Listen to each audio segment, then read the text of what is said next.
Welcome back to GaleForceWins Season 3. The GaleForceWins podcast is proudly sponsored by the Newfoundland and Labrador Construction Association. The NLCA provides unparalleled opportunities for its members through industry education, construction information, government advocacy, and networking events. The NLCA is building Newfoundland and Labrador. For more information, visit nlca.ca. Perchance Theatre is building anew. The Timbers have moved up the road to a permanent new home in Conception Harbour. Located in the former Immaculate Conception Convent, their home has now become the home of Perchance. GaleForceWins recorded conversations with some of the people who make Perchance an inspiration. This is one of those conversations. Thanks for joining us on Perchance to Dream, the podcast. Produced by GaleForceWins.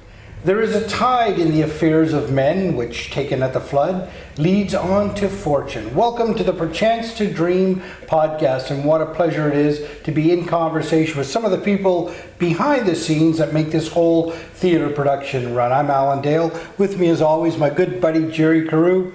Andy, why don't you go ahead and introduce yourself? Okay, my name is Andy Jones, and I'm an actor and a writer from St. John's, and I was born here in 1948, and I kind of got involved in theatre when I was a kid in school with, in the Catholic education system. There was lots and lots of... What school was that, Andy? I went to St. Bon's for undergraduate, or what do you call it, grammar school, and then the system changed around that time, and I went to Gonzaga, to the Jesuits for high school, and then I went on to university in Halifax at St. Mary's, but I was always interested in drama, and we did lots of stuff in school. We did Shakespeare, in fact, in high school, and then when I went to university, I did English, but I really wanted to get involved in the theatre, so I studied at the University of Toronto for a disastrous year, and then I went to the University of Alberta drama department for another year, which was better, and then I went teaching for a year, and then I went out and became an actor, and just kind of got a job, and then for the last 51 years I've been more or less working, or thinking about working, or planning to work, or getting something together. Tell me about those early days when you were bitten by that acting bug, if it were in Gonzaga or St. Paul. Tell me about those days. Well, I think, there's that tradition in Newfoundland anyway. Like, my father was from Harbour Grace, and all his family, including him, all performed in all the St. Patrick's Day thing. And plus they had regular shows they were doing all the time, performances. And my mother was... I always called her a kitchen performer. She was the funniest person I ever met in my life. But she was, so performing was always a big part of our lives, and it was highly praised and encouraged. And being able to tell a story and all that kind of stuff, as most Newfoundland families, was important. So I did that, and come time to do theatre, I was really encouraged. And when it came time I decided to become an actor. Even then, my parents were, they were worried, but they were, they understood it in a way, and encouraged me. Oh, thank God. So that's where it kind of really begun at home, I think, and also all those things in the schools really make a huge difference. And it was a place to go for people who were weird like me too, able to hang out with the theatre crowd. What do you mean, people that were weird like me? Tell me about that. How did you perceive? Because I can tell you, the perception of you as an actor is, you are quite an accomplished actor. And you used to people that were weird like me. Tell me a little bit about that. How did you perceive yourself back in the day? Well, I was definitely different, and I definitely was bisexual,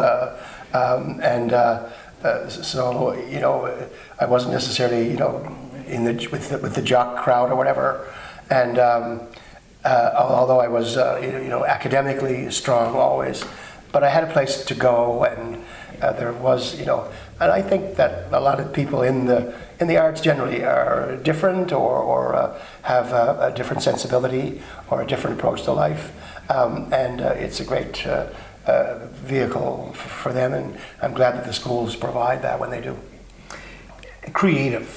That creative space, there's no doubt about it. Tell me, a person like yourself, 51 years creating, what must that feel like? Well, it doesn't really feel like anything as a whole thing. I just keep, I sort of thought I must be a writer, because looking back, I thought I wrote all this stuff. Then I realized, oh yeah, I guess I am a writer. But I wasn't thinking I was going to be a writer at the beginning. But I did want to be an actor of some sort. But I think what we wanted to do was sketch comedy, which is what I did do, and I'm still kind of doing in a way. And although I got involved with, Danielle got me to, and Aidan and Julie and Kylie, and those guys got me to do the Shakespeare eventually, right? And Greg Malone did work with them a lot too. So I wasn't thinking it particularly. I wasn't planning anything, right? But stuff just happened. Now, you say sketch comedy, so many of our audience wouldn't understand the process of sketch comedy. To walk us through that, because you say it so quickly, but walk us through what sketch comedy is. Remember, I don't know how old you are, but certainly sketch comedy was kind of king of the world in many ways, other than film and stuff like that, but like Monty Python and SCTV, and a lot of the American, all the big American comedians had their own shows. Always had sketches in them, right, like that. And this is what I wanted to do. And we went, as high school kids, where we had a tape recorder. My father sold tape recorder, so we had one. We used to do little things on tape like that. And this was really what I wanted to do more than anything. And right away, almost, I got to do it. The second show I ever did in my life was with Ken Campbell, an English director who came to Canada to do a stint at Theatre Passe in Toronto, and I got hired for a sketch comedy show called Pilk's Madhouse. And then, God damn it, didn't his company break up while he was in Canada? Wow. And they invited us to come over and take the company's place and perform at the Royal Court Theatre in London, upstairs in the rehearsal, up in the second space, kind of like, the fringe space, we'll call it. And so I was an actor for 6 months or something, and I was upstairs at the Royal Court in London, and I gotta tell you, it was a fucking disaster. Well, how old were you? 20? I was 24, I think, yeah. And it was like, we were totally out of our depth, completely. Totally. Anyway, just to be totally honest with you, the reviews, it was called the Ken Campbell Roadshow, and the reviews said stuff like, they weren't mad at us, they were just heartbroken. And they said, what on earth has happened to the Ken Campbell Roadshow? That's what the Financial Times of London said. So it was a total disaster. But anyway, but we carried on, we had to carry on anyway. We had a limited run. And then I met all these other actors there who were really great. And then we got our own company together in London, called the Madhouse Company of London. And we figured out how to do it. We got some English actors to work with us, and we did quite well, actually. We finally figured out how to break through that thing. We were so inexperienced. And so we toured with them. And I forget the question, why I'm going down this road. As a young fella, at 24 years old, as you describe yourself, from just outside of St. John's, what was it like then for you in London, in like an actor? On the world stage. Well, I was like, something? I tell you the truth. Downstairs, at the Royal Court, there was a play, Samuel Beckett's play, Krapp's Last Tape, was being performed by Albert Finney. Really? And didn't Samuel Beckett come, of course, to see his play, and he was used to go to the pub next door. And one day wasn't quite sure what Samuel Beckett was at that point in my life, but we were on stage one day rehearsing, And one of the Irish actors said, you know, don't look now, lads, but Sam Beckett's at the back of the hall watching us, right? And so Samuel Beckett watched our rehearsals. That's my famous person story. But you didn't really know who he was, so it didn't matter to you that much, I guess, at that time. I think I must have known the name or something. Yeah. You know, like, this guy's big. Yeah. Big. And you know, so it felt great. You know, and we were like just, oh God, we were just sucked into this world of people who are really into comedy. And you know, that British comedy, which I loved and still love, they're still the fucking best. You know, of course, the Americans are amazing too. But, you know, that world, I was so taken with these parties we would go to, and people were, you know, they were so funny. I never laughed so much in my life. And Ken Campbell was, you know, except for my mother, was the funniest person I ever met. We had so much fun. It was a great feeling, and I really did enjoy that. And then, of course, unfortunately, the show was such a disaster, which kind of like brought us down a good bit. But anyway, we were, you know, Ken didn't mind that. He just was, you know, hoping to give us an adventure, which he did. So we had a great time, and so yeah, it was a great feeling. And then I came back, and we could have had further. In fact, we had a guy who wanted to sign us in New York. His name was Charlie Rothschild. Based on your disaster in England? No, based on the success after that. Okay. Yeah. So once we figured out what we're going to do, and then we tour, and we took over Ken's other show, another show called An Evening with Sylvester McCoy, Human Bomb. And so we did that. So we had the two shows, and then this guy wanted to sign us, and I came back and saw CODCO, and they had done their first show without me, and we've always been friends. Yeah. And so I said, no, I'm going to go back to Newfoundland. And he said, are you serious? Like, you know what I mean? You're going to Newfoundland? Yeah. You know what I mean? I'm giving you this opportunity. I said, no. I know what I want. Right. I want to be there, and I got to be with these guys, which I had to say, guys, will you do another show and put me in it? And they said, yeah, they would. So, Tell me about those early CODCO deals. well, it was very chaotic and very precise. Two things constantly working. We were in chaos. We were personally, you know, kind of involved with each other in every way, and there were not many boundaries, and we were a dysfunctional family, highly dysfunctional family, I'd say. And we were literally, my sister was in the company, Greg Malone was my friend since grade 1, 1954. You know, Mary Walsh had gone to school with my sister. You know, Bob Joy had gone to school with us at St. Bon's, and Tommy Sexton also.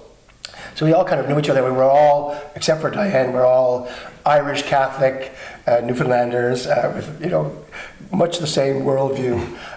So we coalesced on that level, and we just come through the Newfoundland education system, you know. So we're still reeling, which I still am. It's like the Big Bang. It's We both have come through that as well. Yeah. It's like, you know, there's still the noise of the Big Bang is still out there. It's the same thing with us, right? And anyway, so we did a lot of material about that, of course. Yeah. You know, and then at the same time, we were very precise about what we said on stage. People think, oh, you guys made that up as you went along. No. Sorry. We made almost nothing up on stage. Really? We scripted ourselves very tightly, and we were always into like, what, how did you say that last night? No, you said that. So the verb and the noun, and, you know, which is really like sketch. That's like stand-up. Stand-up comedians are so precise. They have to be absolutely precise. It's amazing what they do. And so we were much like that. So everything we did, now things would happen on stage, and we would improvise, and then usually we would say, let's put that in the show now, like that, right? So we were, both those things. So it was an incredible trip. We went to work every day, and we sat around with 6 other people, and just thought of the funniest things we could think of. We told every story about growing up. We told every story about that our parents told us. We imitated every teacher we ever had, every neighbor we ever had, and just out of that chaos of each day, you know, and trying to get home early, and what are we going to have for lunch, and like that, right? I mean, and showing up late, we eventually would get. and we had a book, and someone would be on the book. Every day some person was on the book, and they would write down kind of our ideas. And then we get the panic, the show's opening in 2 weeks, and we're like, what are we going to do? And put it all together and put the pieces together. And we wrote some real good material, some stuff that wasn't that great, but I've been going over it for some of it recently, and there's some excellent material there. And it was lots and lots of fun. And we were hitting something in terms of the culture at that time. It was all happening. You know, people were, there was a sense of, there was a sense in Newfoundland that, we had to kind of prove to ourselves, which we knew anyway. We always knew we had a strong culture. We always knew we were an extraordinarily interesting place, which people seem to be just discovering now to some extent. Yeah. We knew that we had a literary and verbal and storytelling tradition like no other English, or not like no other, but like not many other English-speaking people in North America, not counting the French because they had their own thing. And we knew, that we were smart and that we had survived like almost nobody on this little island, and we were extremely inventive, and that we had built this culture. We had thousands of songs about Newfoundland. I know. I mean, how many songs about Ontario? I don't mean to be mean now, but it's 4. We only have 2 Ontario people that watch us. Don't worry. That's good. I'm sorry. I love you. Of course, I love Ontario. Of course, I love it. I lived in Toronto, and I think it's the greatest city in the world. So we had all that, and we were the first Newfoundlanders to get educated. Like, we all went to university. At one time, you had to be an Arab or Bowering to go to university, right? And suddenly, Smallwood and the way the world had changed, and what we call post-colonial, which is a different term now, I guess. But that whole thing of like, let's make our own stuff, happened. And we used to go to the Canada Council. Some of us, we would go to be on juries, and they would say, there must be 2% of your program must be Canadian. We said, 100% of our work is Canadian, and not just us, every company. Right. Chris Brooks with the Mummers Troupe and the Rising Tide eventually, and everyone was we were doing our own stuff. We had a totally different model than the rest of Canada. Like every other theatre had, Halifax had the Neptune, Edmonton had the Jubilee or whatever. Each place in Canada had their regional, and they were kind of like a slight imitation of England, or kind of America, kind of like they had plays, and we never had that, just luckily, I guess. So we just developed our own stuff, which I think is probably one of the reasons why, arguably, Newfoundland has dominated the comedy field to some extent. Not totally, but there's incredible Canadian stuff from out west, and like Brent Butt and those guys are just absolutely fantastic. And of course, Kids in the Hall and SCTV and all those incredible things. But the last 20 years or so, Newfoundland has dominated in many ways the comedy world. And you described your life in CODCO. It's like I'm talking to a teenager. You're so excited, even in the moment now. It was so much fun. I mean, we fought like dogs. Oh my God, we had some terrible fights. But at the same time, I never ever had that experience again in my life. I don't think quite that way, where I just go to work and say, my job today is to think of every funny thing I can ever think of and tell the funniest stories and bring in characters.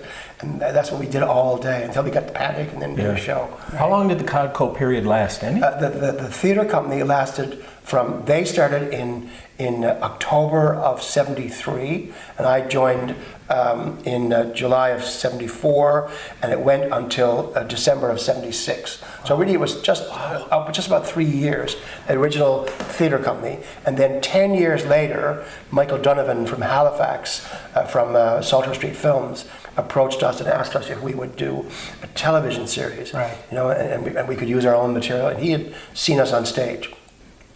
So we said, we put all kinds of restrictions on everything. It was foolish, but he did give us a chance to do, and he was 100% behind whatever we wanted to do.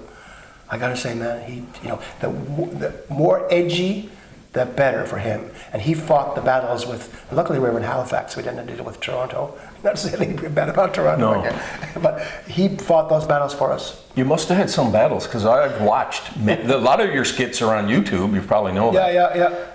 It was edgy. It was edgy back then. You'd probably get cancelled today for doing that. I'm not sure, because I'm sure we're politically incorrect in many ways, but I think that no, Michael Donovan.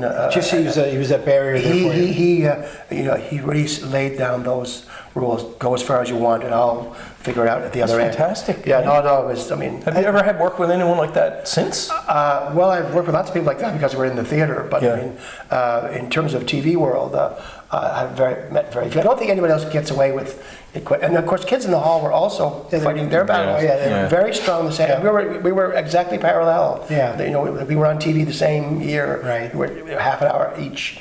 That's how the series, how we both went on TV. The way you describe it all and the way you pepper Newfoundland, and and interestingly enough, very similar to the conversations we have with business people about how Newfoundland is so successful and different things. And there's a secret sauce here. There's something about this place that allows things to flourish. What would you describe that secret sauce as? I don't know, just a confluence of historical fortune or something. I don't know. We were really isolated in a way that Nova Scotia, for example, wasn't. Nova Scotia was a fishing place, but they also had incredible farming, and also they could walk to the States if they had to. Yeah. We were a different country, so we were not allowed to just, go over the border. We had to have a passport to get from Newfoundland to Nova Scotia, right? And you go through customs when you came from Halifax. So things develop here. I think that in that situation, people, started to write what songs were available to us. Not give me land, lots of land with a white open. We didn't quite have that. We didn't have any of the farm songs. We had to get our own songs and stuff like that, which people do. This is just my own theory now, but somehow that people were sitting in twine lofts, doing making their twine ready for the next year, and somebody had to write a song, and there was no songs about that, so they wrote them. Otherwise they wouldn't have any songs to sing, and there was no the world wasn't providing them with it. You know what I mean? So that's just my little theory, that we were forced to develop so many things. And also, there was an amazing creativity within all these communities, because there wasn't much government help, and people built things, built wharves and built, fishing, systems for getting stuff aboard, and these places that lived, my God, these, like Greats Cove. You ever heard of Greats Cove? Like they used to have, my friend Maisie Kellen, really her name, she said they used to lower the boiled dinners down to the men. It took so long to get down to the water, they couldn't just come up and have their lunch or whatever like that. They had to have, women would lower it down to them like that. And so people figured all this stuff out, and survived pretty well. And I know sometimes they didn't survive that well, and I know that there was poverty at various times. And so I know it's a bit of a mixed bag, but it seems like ultimately we did survive. And that's the thing I thought we were bringing into Canada. And it was very surprising for us as young Newfoundlanders to be made fun of on the mainland. Like that. You say, oh, you're a Newfoundlander. They're like, well, what's so funny about that? Yeah. And we went through that period. That's over now, thank God. Yeah. Now it's like, it's very cool to be a Newfoundlander now. That's right. That's right. So I have a question for you now, and mostly I think our audience would appreciate this. The difference between theater and being on television. How do you define that for our audience? Well, there's almost no comparison. Okay. I just find that the experience for me is just incredible. Every time it's a journey. It's a complete journey. Like you go, opening line, last line. I go, whoa! I just went through that journey. And if you're enjoying yourself, if it's not too difficult, that's an incredible journey. You never, ever, ever get that on film. So you get that quick scenes like that, and you do have to be there in the same way. I think, I don't think you can cut around.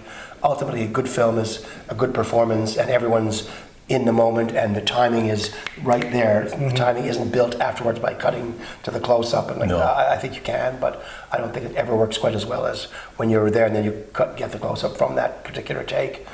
So there's no comparison. I would way, way, way rather be on stage than be on film. Although I got to say, in CODCO, we got to run the shop ourselves, and we could take all the candy we wanted, and we did it, and we had lots of fun, and we were able to improvise. We were able to change what we were doing on the floor, which we didn't do too much because we were trying to give them a break. But we had directors who were very, very good directors too. John Blanchard was one of them, and David Akamba was the other one. And they, so we were allowed to create in that situation. And so that's the whole thing, I guess, like you were saying earlier. It's about the ability to create. So that's different. But walking onto a film set, sometimes it does feel like I felt with Rare Birds. Have you ever seen Rare Birds? Yes, of course. Like that film is probably the best film I ever performed in. I got the most comment from people all my life about that film. And I thought after a couple of days, I thought, I think we're onto something here. This is an interesting film. Ed Rich wrote the script, of course. Yeah. So I love Ed's writing, and I love saying his words because I don't know what it is. I could just connect with his words. And then the American actor William Hurt, who was in it, was a guy who insisted that it be about the acting, which nobody liked, because most movies is about the sound guy and the lighting guy, whom I love, of course. Yeah. They're so important, but so much is about the technology. I said, we didn't get that, because I said, well, we got a great performance. I mean, but the sound guy, whatever. Screwed it up. Or whatever, like, so yeah, it drives you crazy. Then when you look at the movie, you think, oh, that's the one where the sound was perfect, but I wasn't doing it anyway. But he made it. He did a great job in that. Is that right? Yeah. Did he have total command of the set? Was he? He had the command of the set that came from, I would say, being a bit of an asshole. He's dead, so I can say it. Mm-hmm. But also, he was also a Hollywood star at one point in his life, and so naturally, I knew as soon as I heard that we're going to get a star like that he would have a lot of influence. And like, he came into the set one day, this is true, and they had the kitchen, the arc, and they had the dining room, and like that, and they had the kitchen lit, and they were going to do all the scenes in the kitchen. So if you leave the kitchen, you'd stop, and then that night or the next day they would shoot. But after you went through the door, he said, no, I want the whole thing lit so that I can walk from that scene right into the other scene. And they went, it took them all night to light that. Right. So we got there at 7 o'clock in the morning or something, and we didn't shoot until 8 o'clock that evening. Like that. And he just made it happen. And I was going I could never say this in a million years. And he wanted to have rehearsal, and we had meetings every morning in his trailer. Really? The director and me and him and the other actors would sit, and we would talk, and we'd discuss what was being done and what was happening that day.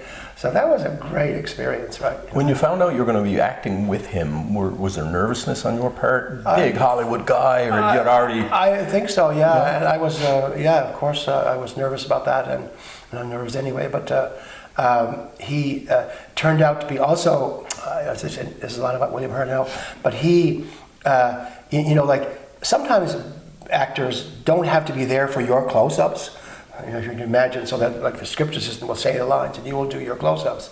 He didn't do that. He was there and was acting, performing full out while you were getting your close-ups done. And if I would change what I was doing a bit, he would change his performance a bit. So he's trying to help you, obviously. Oh yeah, absolutely. He was totally there. Andy, wow, what a great story. Yeah. You talk about nervous, and you talk about, you made a comment about stepping out on the stage and making your first line in a theatrical performance. Yeah. Tell me, that's an experience most people will never get in their life. Yeah. Tell me what it must be like in that moment when you step out on stage, you can see the audience, and you're delivering your first line. Yeah. What's going through your mind? Well, I was just thinking, I just did 11 shows of a new show. And I can remember being, beyond, I don't know what the feeling of nervousness is. I don't know.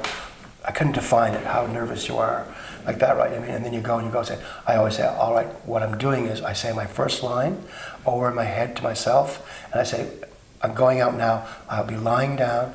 I'll have my piece of chalk there. I'll be on the floor, and then the lights will come up. Then I will wake up, and I will snore for 10 snores. Then I'll move my leg, and then I'll do that. And then once I get there, I'm okay. And then I go through, and then I'm more or less, surviving and thinking, on my feet all the way through to get through the whole show. And then it is like a little life in a way. I'm being overly dramatic now. It's not like that's the exaggeration. But it is like kind of a journey anyway. Right. It's a real journey, and you start, you go, whoa, and then you come out the other. And sometimes you die during the show, like you actually, your death scene is in the show. Like I remember doing Love and Anger in Calgary, and the actresses were so great. And when I was dead on the floor, they were crying. Tears falling on me. I thought, oh my God, this is incredible. They really miss you. So stuff like that, like you can't quite, not every show's like that either. Of course, there's lots of shows where you're like, oh my God, what am I doing? But when you get that thing that happens, it's like, I guess it's like a special journey. It's not like a life, that's exaggerating. Take us on your path to Perchance Theatre. Tell us a little bit about where we are in the moment and why that's important. Well, the original performers, original founders, of course, one of whom was Aidan, who was here with you guys today. And those guys, they wanted to, do a thing. There was a legacy, a special legacy happening because it was 2010, which was 400 years since John Guy had come and set up his colony out there. And of course, I can imagine John Guy. Oh, he certainly knew who Shakespeare was, guaranteed. Shakespeare probably knew who he was because, he was a well-known guy. He was out in the New World, and Shakespeare refers to, in The Tempest, he refers to the New World and Bermuda, I guess he says. And and to think that here was where it happened, and there's a building down the way, that's the building that they built, and here we are, have a chance to do the work of a contemporary of John Guy's. Like that, it was a very, very exciting idea, so they asked me to do it. And I hadn't, done very much that kind of acting. I had done nothing, I don't think. Well, no, we had done The Tempest in '82 when the Ocean Ranger went down. That same week, we were on stage, and that was The Tempest. And I said, I don't know whether this influenced them, their choice, but I said I would love to do Falstaff, was the character I was interested in doing in Shakespeare. And I thought, okay, I honestly didn't think Shakespeare was funny. I didn't think anybody, I thought, people sort of pretend they're laughing at Shakespeare. But I discovered he is funny. Obviously there's a reason why he lasted so long. And that Falstaff is a very funny character. And I suddenly realized the reason he's funny is because he takes himself so seriously. And that's the humor of Falstaff. He's witty and he knows he's witty, but he is so serious. And the guys are always making fun of him like that, right? You know what I mean? And he's just standing firm like that. That's where the humor comes from. And he's so full of himself like that. And then I got to do Merry Wives of Windsor also a few years later. And in 2014, and then he thinks these two women are in love with him. Like he gets these false letters, so it deceives them just to fool them. And of course, he's totally convinced that these two women who are married, happily married women, are totally in love with him. So the whole play is about him, trying to, meet their needs or whatever, right? It's totally. So I got that chance to do that, and then.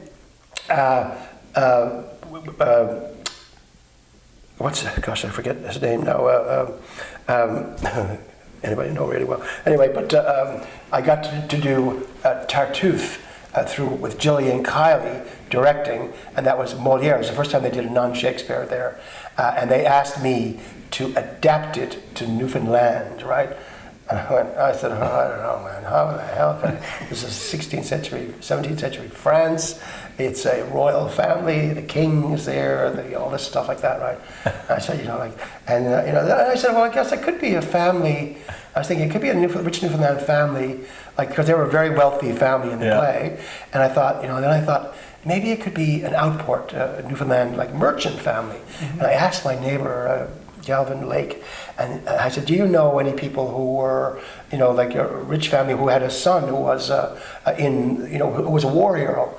And he said, my gosh, he said, yes, there's a family of Spencers out in Grambag, and one of their sons was in the First World War, and he was a brilliant guy, and he was a great fly fisherman. He lost his arm and part of his shoulder in Gallipoli, I think. Wow. He never even made it to Beaumont Hamel, but was a great fly fisherman. He used to tie flies with one hand. So I based Orgon, the main character, on him. And then it just fit perfectly. And then it turned out the king was in Newfoundland in 1939. So I put it there, and then they had to send a message to the king to get him forgiven for his crime. And it turned out that, of course, there was Rockwell Kent was that famous artist who was just over here in Brigus, and he had gotten in trouble with the Newfoundland government because he said some pro-German stuff during the First World War, and he was kicked out of Newfoundland.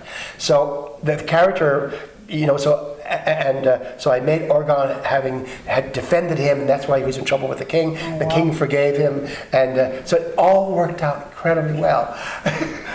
The only thing she said to me, she said, but it has to be rhyming couplets. The whole play, every 2 lines have to rhyme. So I can't do that. But I did. It took me years. Actually, it took me a couple of years. But I did that verse, then I rewrote again, and I had to make I used to work sometimes. I'd work all day, and I'd get like 6 lines written. How am I ever going to make this rhyme? And I had to be totally Newfoundland, and also I can't speak French hardly at all, so I had to use other translations. I used 3 other translations, and I tried to not use any words that they used in English, right? Wow. So that was the second thing, and then I got to do The Merry Wives of Windsor, and then I also got to do Bottom in Midsummer Night's Dream, which I really love doing too, right? So I got the best comedy parts ever. And then to do, to be Tartuffe in that play and get to be the, fundamentalist preacher guy was like, right up my alley. Perchance in the moment here in Conception Harbor, tell us about what it means to you. Oh, I'm so happy that they moved here, and I'm so happy that I went and saw the show the other night, High Steel, and the fact that they've done this, what a gargantuan vision they had to do this, right? And also what grit they had to make this, take it from one place and move it all to another place, they never lost that vision that Danielle has, and the other people who are working with her. I know Heather and everybody else, and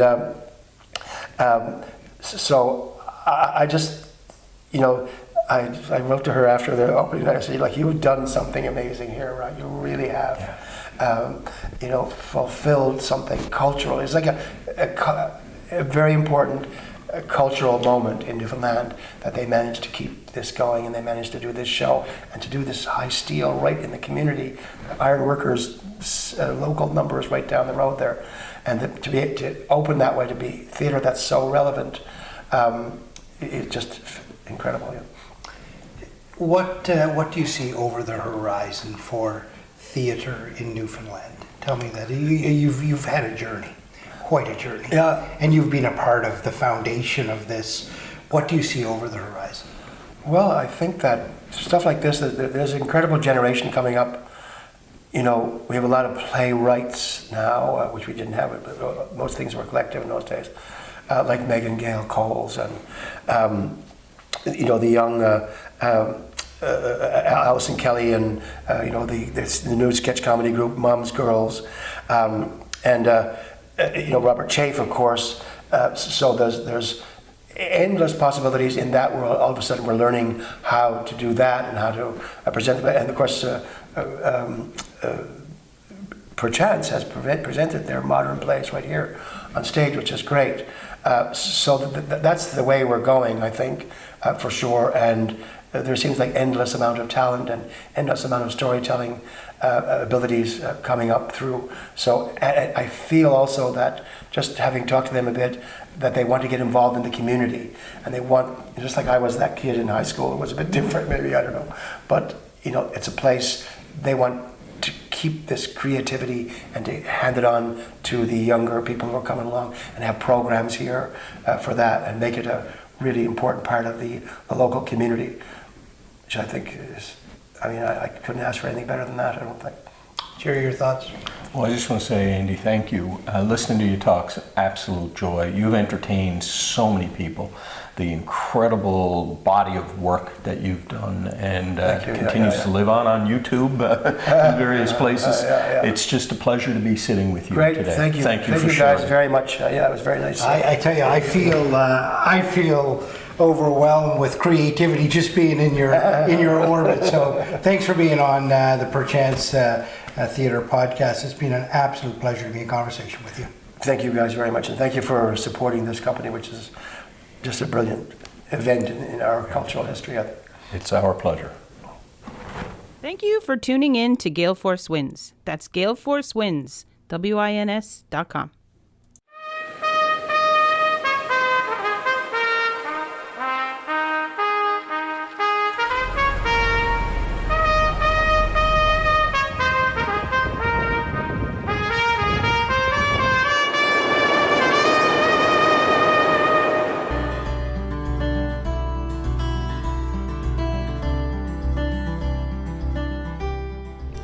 Perchance Theatre is building anew. The timbers have moved up the road to a permanent new home in Conception Harbor. Located in the former Immaculate Conception Convent, their home has now become the home of Perchance. GaleForceWins recorded conversations with some of the people who make Perchance an inspiration. This is one of those conversations.